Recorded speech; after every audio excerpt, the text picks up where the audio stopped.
उद्धव ठाकरे यांचे 6 खासदार फोडून शिंदे सेनेत पक्षप्रवेश झाल्याप्रकरणी काँग्रेसच्या नेत्या माजी मंत्री यशोमती ठाकूर यांनी प्रतिक्रिया देत संताप व्यक्त केला।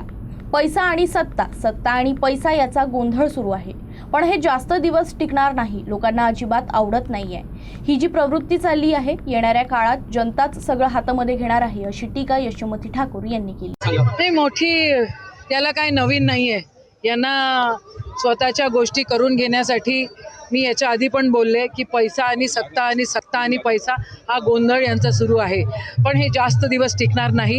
लोकांना अजिबात आवडत नाही आहे ही जी प्रवृत्ती चाललेली आहे। हे जे एक तर मतं चोरायचे नाही तर लोक चोरायचे, अरे तुमच्यामध्ये धमक असेल तर मग तुमचीच माणसं आली पाहिजे। एवढं 14-15 वर्ष आता तुम्हाला झालेली आहेत, तरी पण तुम्हाला दुसऱ्यांची लोक चोरावे लागतात। याच्यातच तर दिसतंय की तुमच्या मनामध्ये आणि तुमच्या मनामध्ये किती पाप आहे। लोकांना लक्षात येत आहे, दिवस नक्की चांगले येतील, खऱ्या अर्थाने अच्छे दिन आता पुढच्या काळात येतील, कारण लोकच जनताच हातामध्ये घेणार आहेत सगळं।